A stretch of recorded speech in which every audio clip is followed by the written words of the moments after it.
Donc le sujet d'aujourd'hui, ça va être comment protéger votre CI/CD d'une supply chain attack. Ça va être une présentation assez dense, il y a pas mal de choses, donc on va rapidement se présenter. Bonjour, je suis Fabrice Vergnonègre. Vous pouvez m'appeler Fabrice. Je travaille chez Socube depuis 2 ans et demi et je suis expert DevOps.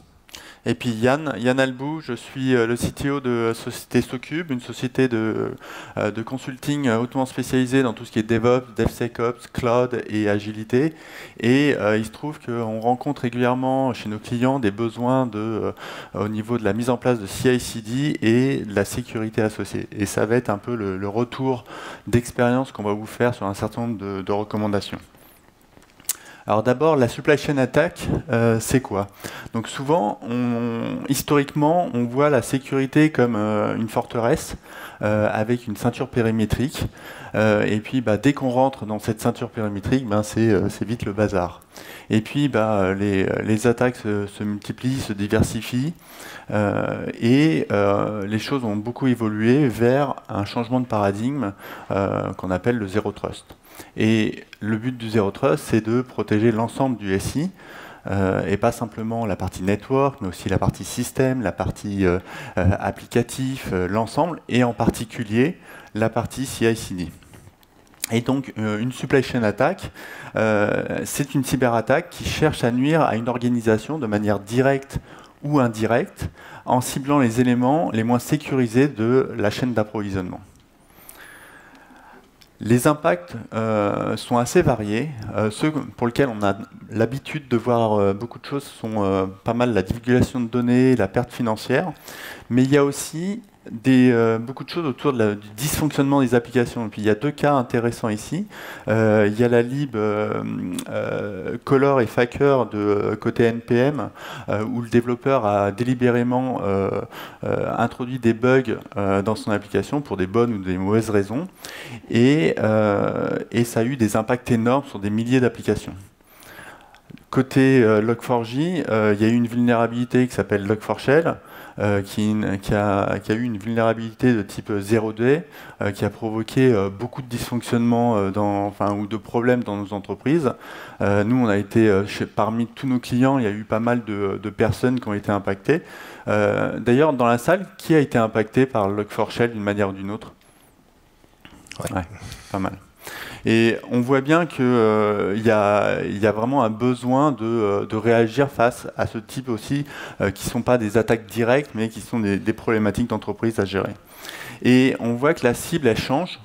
C'est vraiment maintenant, ça devient tous les fournisseurs qui s'appuient sur des tiers pour fabriquer un produit, devient vulnérable à ces supply chain attaques.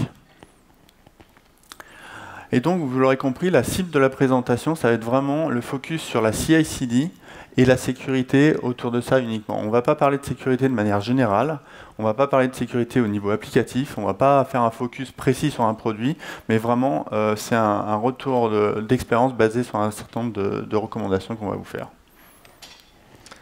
Alors, une supply chain, probablement vous en avez déjà une ou plusieurs dans votre organisation, donc on ne va pas entrer dans les détails. Par contre, on va utiliser ce schéma-là pour faire des zooms spécifiques sur certaines parties pour justement donner des recommandations précises sur chacune des parts de votre supply chain.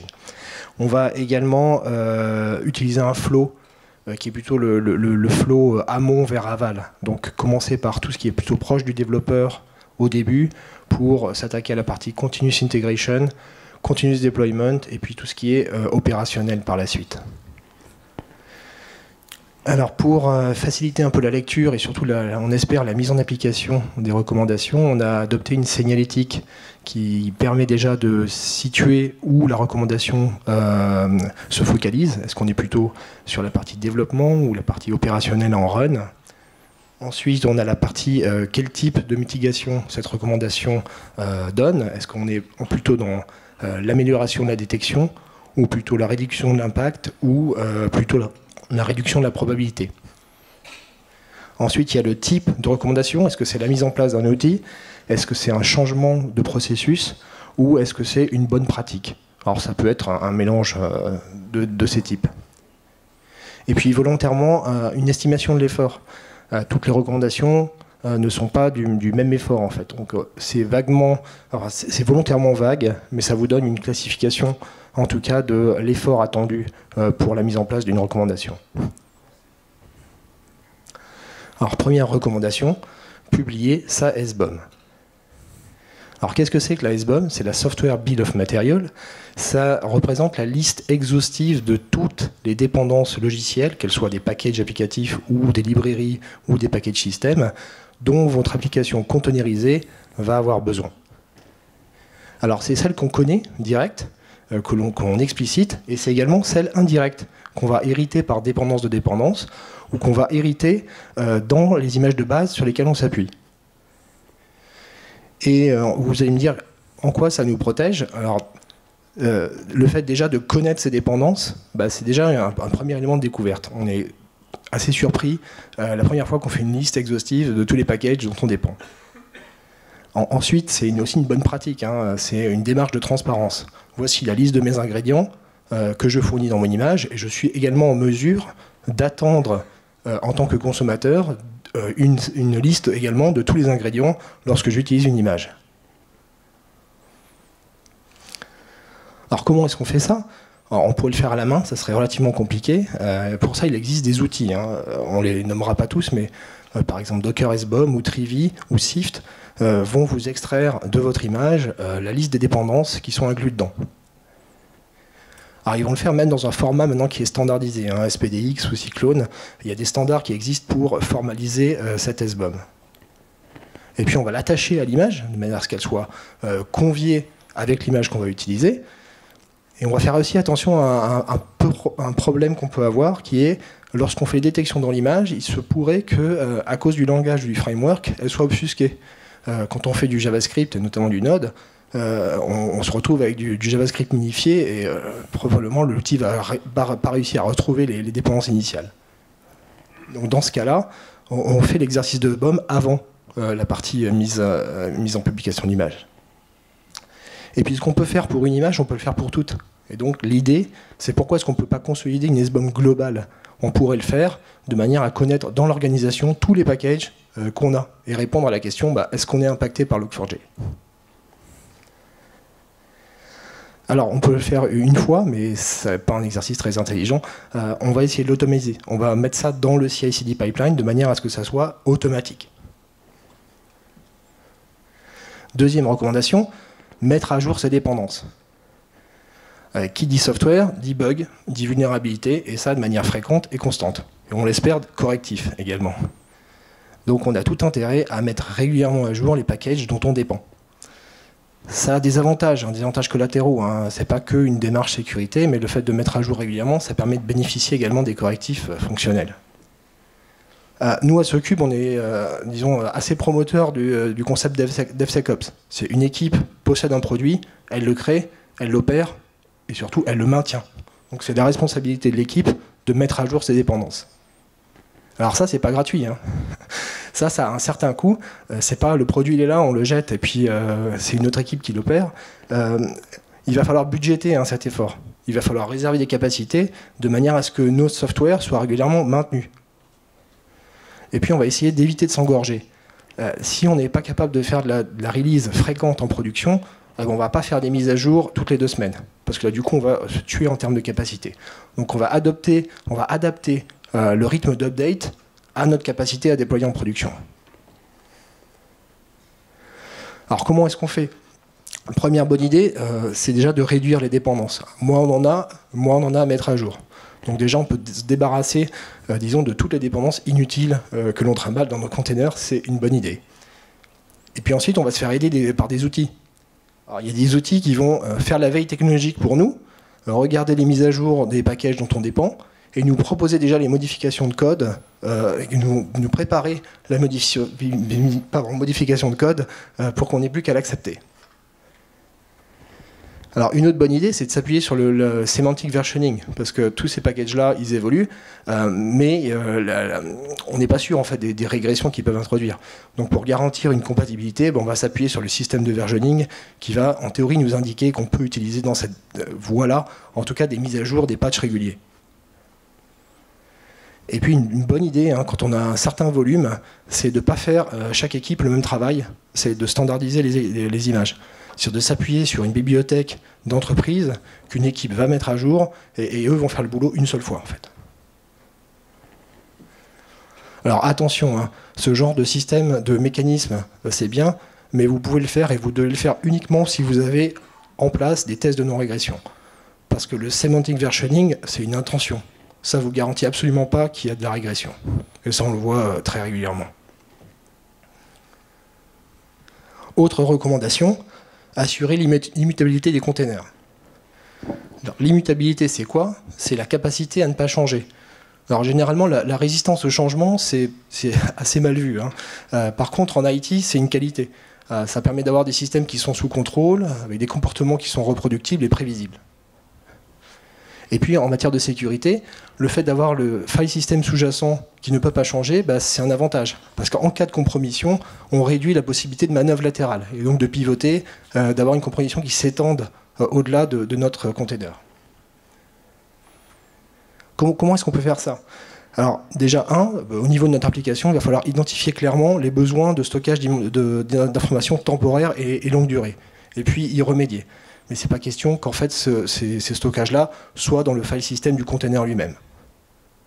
Ensuite, on va désactiver tout ce qui est gestionnaire de package et tout ce qui est cron job. Et on est souvent assez surpris en fait des cron jobs qui sont de base dans nos images.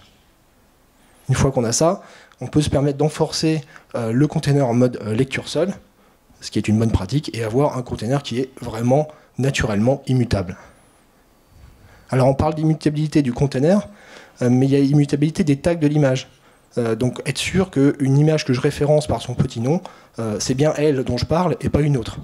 Donc que le tag que j'ai utilisé n'ait pas été réécrit entre le passage en QA et en prod. Yann en parlera tout à côté. Une autre recommandation dans l'alignement des conteneurs, c'est la réduction de la surface d'attaque dans la construction d'un conteneur. Quand on construit un Dockerfile, typiquement, c'est composé d'un certain nombre d'éléments, dont l'image de base. Et le choix de l'image de base, elle est primordiale. D'une part, on va aller vers des images qui sont un peu plus trustées, si on va dans le Docker Hub, vers des images qui sont vérifiées et officielles. Et puis, on va éviter de choisir des images qui n'ont pas de Dockerfile. Hein. Quand vous sélectionnez une image qui n'a pas de Dockerfile, c'est comme si vous installiez un exécutable que vous avez trouvé quelque part sur Internet, sur votre laptop, sans savoir ce qu'il fait et d'où il vient. Donc, allez voir les Dockerfiles des images dont vous dépendez. On voit beaucoup d'images Docker, même chez des éditeurs de renommée, qui sont en route par défaut. Et une image qui est en route veut dire qu'on peut faire plus facilement de l'escalation de privilèges. Donc ça, il faut absolument retravailler vos images pour éviter cette situation. Image trop volumineuse, plus on met de choses dans une image, plus on met de librairies, plus on va dépendre de choses qui sont volumineuses, plus on a une probabilité importante d'introduire des vulnérabilités. Vis-à-vis des images de base, on va essayer de choisir des images légères comme des alpines, des slim, et j'affectionne particulièrement les Undistro, qui sont des nouvelles images que ShaneGuard a sorties. Je vous invite à aller voir, c'est très intéressant ce qu'ils ont fait là-dessus. Un autre point, c'est quand vous tournez une image en production, ce que j'appelle une runtime image, vous ne devez pas mettre d'outils de build dans votre image de production. Donc typiquement, si on prend du Java, vous n'utilisez pas un JDK et vous n'utilisez pas des outils type Maven dedans. On ne veut pas avoir ça en production. En production, vous allez avoir votre JRE et vos packages jar, war, EAR, ce que vous voulez dedans pour une image Java. Donc voilà, bien séparation de concerns, et puis vous pouvez utiliser du multi-stage build pour construire l'un avec l'autre. Et puis comme l'a évoqué tout à l'heure Fabrice, on va s'appuyer sur les équipes pour construire des images Docker qui ont les bonnes pratiques de sécurité. Alors, autre recommandation, évitez de publier les secrets dans les containers et les repos. Alors ça paraît bête, mais c'est encore une pratique que malheureusement il faut enforcer. Les secrets, donc de quoi on parle, hein, tout ce qui va être identifiant cloud, identifiant de base de données, clé SSH, ça n'a rien à faire dans vos containers. en clair en tout cas, ça va constituer les premiers butins. Donc une compromission va commencer par rechercher ce genre de choses, les clés du château, quoi, techniquement. Donc autant éviter de laisser les clés du château traîner dans le château. Comment est-ce qu'on fait ça? On va s'appuyer sur des outils qui vont nous aider à éviter la manœuvre un peu hasardeuse ou l'oubli dans le commit ou autre du secret. Donc ils vont détecter que dans notre code, il y a un secret de type Kant AWS ou clé SSH et vont vous avertir qu'il y a un problème au niveau du code. SonarCube ou d'autres linters le font très bien. Et puis au niveau du file system du container en lui-même, c'est-à-dire une fois que l'image est produite, on peut repasser une passe, refaire une passe pour s'assurer qu'il n'y a rien qui traîne dans l'image du container. Et tout ça, on ne le fait pas qu'une fois, donc on va le faire de manière systématique dans la CI, de manière à éviter de publier quelque chose qui contient potentiellement des secrets dangereux. Alors les secrets, s'ils ont dans le container, c'est qu'ils avaient peut-être une bonne raison d'y être, parce que votre application elle a certainement besoin de parler à une base de données ou autre. Donc comment est-ce qu'on fait ça? On ne peut pas totalement supprimer les secrets des containers, c'est pas juste, mais il faut absolument qu'on ait des alternatives. Donc il faut que vous ayez en place, au niveau de votre organisation, un système de gestion du secret qui s'appuie sur votre cloud provider ou sur une instance HashiCorp Vault. D'ailleurs, il y a un talk à 2 heures, je crois, sur HashiCorp, donc je pense que ça sera l'occasion de voir plus en détail. Donc maintenant, on a parlé des conteneurs. Si on évolue un peu plus vers la CI, voilà, c'est comment on va mettre en place un système de scanning régulier.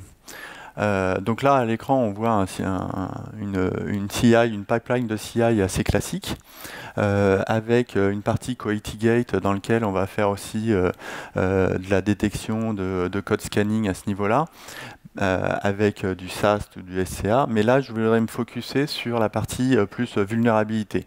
Donc dans la chaîne de CI, on va mettre une étape de détection de vulnérabilité et on va vouloir mettre une quality gate en place pour détecter et dire, OK, par exemple, les vulnérabilités de type high ou critique, je les refuse et j'interdis de publier dans ma registry ce type d'image. C'est super important de mettre en place ces quality gates dans notre CI de façon à avoir vraiment c'est dans l'idée de faire du shift left, de responsabiliser et de déporter au plus tôt dans la chaîne de delivery le fait de dire ok, on bloque des choses qu'on ne veut pas voir en production. Un point important, c'est l'immuabilité. Une image, par défaut, une CVE, pardon, une vulnérabilité dans une image, elle est immuable, elle est non immuable, pardon. Et donc ça veut dire que, par exemple, si on prend le Log4Shell dont je parlais tout à l'heure, à un instant T, il n'y avait pas de problème de sévérité, et puis à l'instant T plus 1, une heure plus tard, un an plus tard, on a une CVE de type critique. Et donc on voit bien que ça évolue. Et donc notre CI ne va pas nous garantir que une fois qu'on a fait le scanning, que notre image sera bonne ad vitam aeternam. Et donc, il va falloir faire plus tard, on va voir d'autres étapes de scanning autour des vulnérabilités. Ce qui va être important, c'est quand vous détectez une vulnérabilité, c'est de mettre en place une gouvernance autour de le processus dans l'entreprise pour amener le changement jusqu'en production. L'intégrité des composants. Alors on a vu que une image Docker, elle est composée de certaines layers. Ces images-là, ces layers-là, elles dépendent de choses externes. Et puis la question, c'est est-ce qu'on peut truster ce qu'il y a à l'intérieur? C'est ce qu'on a vu avec un scanner de vulnérabilité. C'est lui qui va nous dire, oui, c'est trustable ou pas. Maintenant, la vraie question, c'est est-ce qu'on peut faire confiance à l'image qu'on a construite en dev et qu'on va amener jusqu'en prod? Non, la réponse est plutôt non. On n'a pas forcément ce niveau de confiance. Et pour l'avoir, on va essayer de signer nos images. Et la signature de l'image va se faire en deux grosses phases, on va dire. Il va y avoir une phase de signature de l'image qui va se passer au niveau de votre CI. Et puis, dans cette signature, on va inclure la SBOM dont parlait Fabrice tout à l'heure, et l'image. Et puis, on va déployer ça dans notre registry privée. Et puis après, dans une deuxième phase, plus tard, quand on va déployer dans les environnements de QA, de production, eh ben, on va avoir l'étape de validation de la signature de l'image. Et en fonction de ça, on valide le déploiement ou on l'invalide. Vous imaginez bien que ici, on est vraiment dans une approche zéro trust. C'est pas parce que vous êtes dans un périmètre de confiance dans votre entreprise que vous devez faire confiance à votre image. Le principe zéro trust, c'est par défaut, on ne fait pas confiance. Par défaut, on vérifie. Et par défaut, on suppose qu'il y a une compromission. Voilà. Et donc, c'est vraiment ça l'idée derrière ça. La registry. La registry, c'est un élément qui est souvent mis un peu de côté, qui est un élément fondamental par rapport à l'entreprise. Souvent, ce qu'on voit, c'est ce qui est représenté à l'écran, où on a notre registry d'entreprise, qui est une registry unique, d'une part, qui est une registry avec des images qui proviennent d'endroits très multiples, Docker Hub et tous les repos publics, et aussi nos propres images qu'on va y mettre dedans. On y accède de manière anonyme, nos clusters Kubernetes par exemple y accèdent de manière anonyme, et quand on construit nos images dans notre CI, on va pousser ça avec un service unique, quelle que soit notre application. Et je dirais que ça, c'est typiquement ce qu'il ne faut pas faire. La registry est trop critique, et on doit faire attention en termes de sécurité vis-à-vis de ça. Une proposition, alors là, c'est pas forcément ce qu'il faut faire à 100%, c'est juste pour illustrer, c'est d'avoir une isolation de nos registries. Et pour faire ça, l'idée, c'est d'avoir une registry de dev dans lequel notre CI va publier uniquement sur cette registry-là avec un compte de service dédié à l'application, et on va avoir une registry par environnement. Et l'idée, c'est vraiment de dire, on va promouvoir d'un environnement à un autre nos images Docker. Donc on va promouvoir de la registry de dev vers la registry QA et de la promotion vers la registry de prod. Et tout ça, ça va nous faciliter aussi l'isolation des registries, ça va nous faciliter la capacité à mettre du firewall entre les registries. On va évidemment mettre beaucoup d'authentification et de permissions autour des accès qui sont sur les registries, et on va pouvoir avoir des accès différents en fonction de l'environnement. On va aussi pouvoir mettre en place ce qu'on appelle des yellow lists ou des white lists au niveau de notre registry pour dire j'autorise que ce type de registry à downloader mes images. Et puis un point important, c'est que tout à l'heure dans la CI, j'en parlais aussi sur le scanning de vulnérabilité. Et ben, un autre endroit où on va pouvoir faire ça, ça va être au moment de la promotion, de profiter de cette promotion pour dire ok, je vais en plus scanner mon image, toujours valider qu'il n'y a pas de CVE, et si c'est le cas, j'interdis le déploiement. Donc voilà, donc un point important, la registry, on la met de côté aujourd'hui, c'est souvent le vecteur le plus simple d'introduction de vulnérabilité dans l'entreprise. GitOps, donc là on commence à se déporter sur la partie un peu plus run. GitOps rapidement c'est quoi? Ça s'appuie sur des manifestes de déploiement qu'on va déclarer pour décrire ce qu'on va déployer dans Kubernetes. On va utiliser Git comme source de vérité, et côté Kubernetes, il y a un opérateur qui va valider l'état désiré qui est représenté dans Git par rapport à l'état actuel du cluster, et tant que les deux ne matchent pas, l'opérateur continue de redéployer.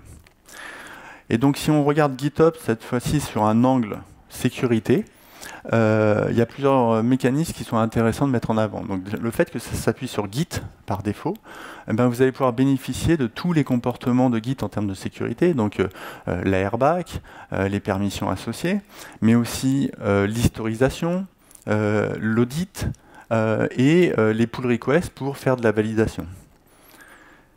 Un autre point important, ça va être comment fonctionne GitOps là-dessus. D'un côté, on va avoir la CI qui va, comme je vous l'ai dit tout à l'heure, la CI qui va publier des images Docker dans la registry, et de l'autre côté, l'opérateur côté Kubernetes qui va prendre l'état désiré dans le repository Git pour déployer. Ce qui est intéressant, c'est que cette partie-là vous garantit la zéro déviation. C'est-à-dire que Si quelqu'un directement sur le cluster fait une modification pour modifier les manifestes, eh ben, l'opérateur va s'en apercevoir et il va écraser la modification. Et donc le seul moyen de faire une modification, c'est de passer par Git, et donc d'être audité, d'être historisable, de faire des pull requests, etc. Les admission controllers. Donc tout à l'heure, je vous ai dit, il y a la CI dans laquelle on va faire la détection de vulnérabilité. Je vous ai dit, dans la promotion de build, un troisième endroit dans lequel on va faire de la détection de vulnérabilité, c'est au moment où les conteneurs vont être déployés ou vont être redémarrés. Et pour faire ça, on va s'appuyer sur un mécanisme de Kubernetes qui s'appelle les admission controllers, et en partie qui sont simplement des webhooks. Et puis il y a plusieurs webhooks. Ceux qui vont nous intéresser aujourd'hui, ça va être les validation admission controllers, dans lesquels on va pouvoir définir des policies. Et typiquement, une des policies, ça va être de dire, OK, est-ce que mon image a des vulnérabilités de type critique? Si oui, je peux les interdire. Sinon, je peux déployer mon conteneur. Alors attention, évidemment, quand on fait ce genre de choses, si on est en production, on ne veut peut-être pas interdire le déploiement. Et là, évidemment, en production, on va peut-être plutôt notifier. Par contre, sur un environnement de dev, on pourra s'autoriser à bloquer le déploiement. Attention aux environnements statiques, parce que là, évidemment, ce comportement-là se produit uniquement quand il y a un redémarrage de conteneur. Évidemment, sur des choses qui ne redémarrent pas pendant 2, 3 semaines, 1 mois ou plus, on ne pourra pas détecter les vulnérabilités à ce moment-là. Donc il y aura un quatrième endroit plus tard qu'on verra sur la détection de vulnérabilité. Alors, autre recommandation, la mise en place d'une RBAC forte, donc Role-Based Access Control. Donc, de quoi on parle ? Donc on parle d'enforcer le contrôle d'accès et d'identité dans notre CI/CD. Donc on va déjà séparer tout ce qui est user humain de user de type applicatif. Et pour les êtres humains, on va renforcer une authentification forte, donc à multiple facteurs. Donc pour tout ce qui va être accès aux outils, authentification forte des personnes. Ensuite, 2, séparer services de personnes et utiliser des comptes de service techniques pour tout ce qui va être automation. Et quand on dit compte de service, Yann le disait en parlant des registries, on va éviter de les mettre tous dans le même panier. Donc on va commencer à les isoler par produit, par environnement et même par pièce. D'accord ? Donc là, vous avez un exemple de CI/CD à côté, on va regarder ce que ça représente. Avoir l'approche moins de privilèges, ça c'est super important. Il faut absolument, quand on établit une RBAC, partir de zéro et donner les privilèges ou les permissions nécessaires et rien de plus. Et pas partir de comptes prédéfinis avec des permissions prédéfinies, où il y en aura forcément de trop. Donc il faut vraiment prendre le temps, c'est très laborieux, par contre c'est l'unique approche qui paye, de donner uniquement les permissions dont le service ou le user a besoin et pas plus. Et on en a parlé sur la partie Git, renforcer le contrôle du changement. Donc il n'y a pas de raison pour que votre produit ou votre système change sans que vous ayez un contrôle dessus. D'accord ? Donc tout changement doit passer par une validation d'un autre être humain, par exemple. Donc on va s'appuyer sur les mécanismes Git pour renforcer la revue et l'acceptation du changement. Et puis dès l'instant qu'on va donner des identifiants, on va éviter d'avoir des identifiants qui vont durer ad vitam aeternam. Donc qui vont avoir une date de péremption, une date d'expiration. Ça c'est extrêmement important. Alors là vous avez un exemple d'une CI/CD. Si on parle de compte de service technique, si on fait la petite carte, donc il y en a environ une dizaine pour ce qui est accès à la registry ou poussé dans la registry, on va utiliser des comptes de service séparés par application, par environnement. Là il y en a déjà 10. Donc qu'est-ce que ça veut dire 10, on ne va pas s'amuser à les faire à la main. Enfin on pourrait, mais ça va vite être fastidieux. On va s'appuyer sur des méthodes d'automation. Le platform engineering, c'est une solution. Donc dès l'instant où on a une nouvelle équipe avec un nouveau projet, on va mettre en place les repositories, les tools, les interconnecter, mettre en place la RBAC à ce moment-là de manière automatique. D'accord ? Et dès l'instant qu'on a ça en place, qu'est-ce que ça veut dire ? Ça veut dire que tout est pilotable par Git et il n'y a aucune raison logique d'avoir des accès des users sur les clusters ou sur les environnements. Donc on va pouvoir retirer ces droits-là.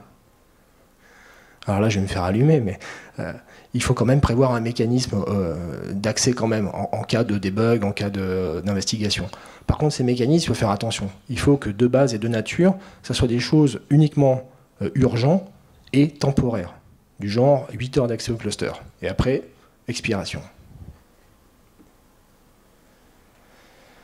Et chose que l'on voit malheureusement, hein, c'est le côté audit qui est souvent sacrifié en fait. La trace d'audit est un asset important. Souvent, c'est relégué après le backup. Et en matière d'investigation, il faut que vous conserviez ces traces d'audit. Ça permettra de comprendre, dans le cas d'une compromission, quelle a été l'étendue des actions qui ont été faites. Donc activer les audits et garder ces audits, ce sont des assets précieuses. Et puis l'airbag, hein, c'est pas l'étape de la loi, c'est pas gravé dans le marbre pour toute la vie. Ça reflète ce que vous considérez comme les bonnes pratiques à un moment donné pour votre organisation, dans votre cas précis. Les organisations, ça change. Il y a toujours des restructurations, des équipes qui sont mergées, de la centralisation, la distribution. Donc la airbag, il faut qu'elle évolue. Hein, elle ne va pas être correcte une fois pour toutes et être appliquée pour tout le long pour toute la vie de l'entreprise. Donc elle doit être revue, améliorée ou refactorisée de manière régulière. Alors oui, c'est coûteux, mais c'est nécessaire. Puis un sujet qu'on apprécie particulièrement, l'observabilité. L'observabilité, c'est souvent le parent pauvre hein, quand on parle de CI/CD et de DevOps. Nous, on croit beaucoup dans l'observabilité. Mais quand on parle de risque de CI/CD, c'est quoi?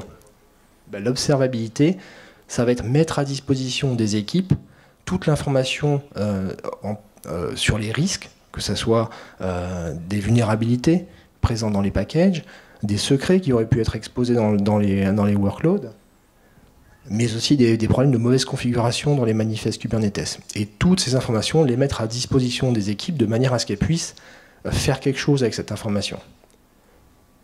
Alors attention, parce que ça représente une quantité d'informations qui est juste monstrueuse. Donc il va commencer à falloir filtrer, sinon on va noyer des équipes. Et trop d'informations nuit à l'information, et donc au bout d'un moment on va être totalement insensible aux signaux. Donc il faut commencer par des filtrages assez hauts, sur des criticités de type critical uniquement, de manière à pouvoir mettre en place justement une vraie solution d'alerting basée sur les risques de CI/CD. Et puis c'est bien d'alerter, mais il faut que la solution d'observabilité elle permette à l'équipe d'aller localiser le problème. Donc effectivement, j'ai un problème Log4j. Où? Sur quel cluster? Sur quel cloud? Dans quel deployment? Sur quel pod? Donc voilà, il faut que la solution permette d'explorer de manière à pouvoir mitiger et corriger le problème. Alors, il existe des solutions d'approche sécurité holistique, hein, des Aqua par exemple, qui vont vous fournir l'observabilité sur toute votre chaîne. C'est super bien, c'est très, très intégré. Voilà, vous avez une vue extrêmement facilitée de ces risques-là. Mais c'est des produits qui sont relativement coûteux, hein, donc pas forcément tout le monde peut se les permettre. Par contre, c'est souvent la mauvaise justification. C'est trop cher, donc on ne le fait pas. Et ça, c'est une mauvaise justification. Parce qu'en fait, il existe tout un tas d'outils dans l'open source qui, avec un tout petit peu d'effort, vous amènent un minimum d'observabilité nécessaire et vital pour vos déploiements. Ici, on a un exemple d'un simple dashboard dans des outils open source avec l'opérateur Trivy, Grafana et Prometheus. Donc en 1 heure de boulot, vous avez un minimum de solutions d'observabilité qui va vous remonter les vulnérabilités présentes actuelles dans vos clusters. Et puis, nous, en tout cas, on aime bien l'approche platform engineering. Qu'est-ce que ça veut dire? Ça veut dire que l'observabilité, quand vous avez une plateforme qui permet de hoster des services de votre organisation, l'observabilité, elle doit venir par défaut. Et là, on ne parle pas que de performance, de présence des services, on parle de risque de CI/CD. Donc par défaut, votre application que vous hostez, vous devriez mettre à disposition des développeurs les dashboards nécessaires pour qu'ils puissent comprendre les risques inhérents à la partie supply chain attack. Ça devrait être le cas. Donc le mantra, c'est il n'y a aucune excuse à ne pas monitorer ces risques de CI/CD sur du run. Et puis dernière recommandation, fortifier sa software factory. La Software Factory, c'est quoi? C'est tout cet ensemble d'outils que vous avez utilisés sur votre plateforme qui vont être nécessaires de manière à pousser du software jusqu'en déploiement en production. Donc on parle de quoi? On parle des outils de CI, des outils de CD, tout ce qui va être runner et agent pour compiler le code source, repo Git, donc hosting de votre code source, gestion des artefacts produits par la compilation, gestion des images des containers, les scanners dont on a parlé auparavant, les clusters en eux-mêmes, la partie PKI si vous avez de la gestion de certificats, tout ce qui est monitoring, logging et j'en passe et des meilleurs. Donc, tout ça fait partie de votre Software Factory. Et tout ça, bonne nouvelle, c'est du soft. Donc, vulnérabilité, correctif. Et il n'y a aucune raison pour laquelle notre chaîne de CI/CD ne devrait pas suivre les mêmes pratiques que l'on impose pour les applications qu'on héberge. Hein, c'est le principe appliqué un peu aux autres, ce que vous préconisez. Donc ça veut dire quoi? Ça veut dire que tout ce soft-là, il va falloir le maintenir, le mettre à jour, faire des montées de version dans des environnements séparés, gérer une airbag qui soit correcte et minimum, gérer les secrets de manière correcte également, et mettre en place une solution d'observabilité. Donc c'est vraiment le mantra Eat your own dog food. On n'est pas crédible en termes de platform engineering si on ne s'applique pas les mêmes méthodologies qu'on impose aux équipes.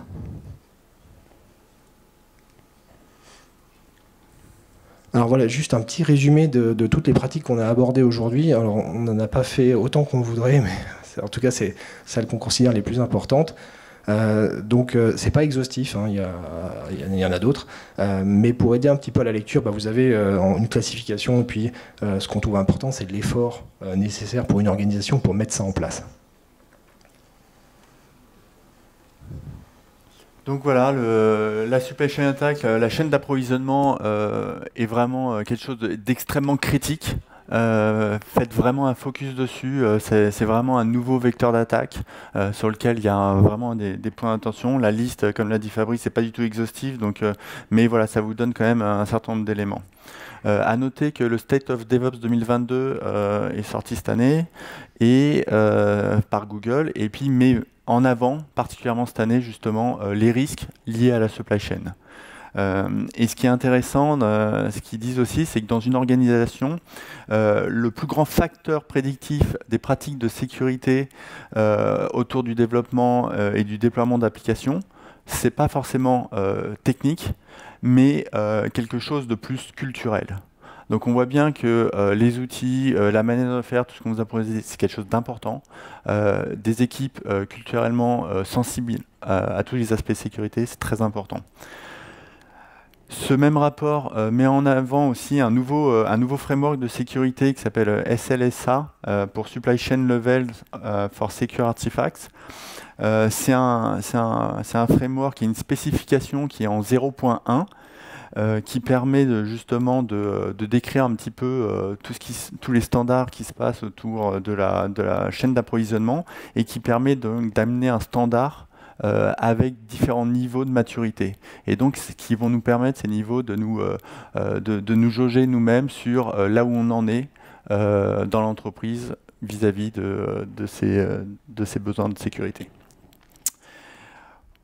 Voilà, c'est terminé pour ce talk. Si vous avez, on a encore 2-3 minutes pour des questions, et ben, avec plaisir, on y répond.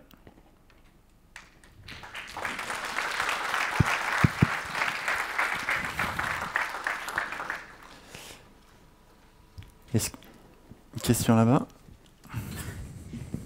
Bonjour, merci pour le talk. Vous parliez pas mal de mettre des steps de contrôle dans la CI. Comment vous enforcez le fait que ceux qui gèrent le pipeline ne suppriment pas le step? On en a parlé dans la airbag, en fait, quand on définit justement l'approche moins de privilèges, ça va être ça en fait. Ce step-là, en fait, qu'est-ce qu'une équipe peut faire dans son pipeline? Quels sont les droits sur l'outil de CI? Qu'est-ce qui est faisable ou pas? Après, il ne faut pas essayer d'être trop la police. Il y a une partie où, à un moment donné, ça fait partie des bonnes pratiques et de la confiance qu'on peut avoir dans l'équipe.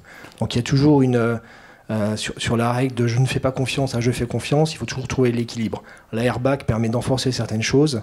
Pour certaines choses que l'outil ne permet pas, en termes de finesse de permission ou autre, bah, ça va être de la culture d'entreprise et du trust mutuel. Il ne faut quand même pas négliger cet aspect-là, quoi. C'est toujours un côté humain important. Et je rajouterais que les outils classiques de CI, type GitLab, GitHub, Jenkins, etc., permettent de faire du templating de pipeline. Et souvent, on va déléguer ça à des équipes qui ont la connaissance du design, et les équipes de dev vont être utilisateurs de ce template-là. Donc, ce qui va permettre d'enforcer plus facilement les règles de sécurité aussi.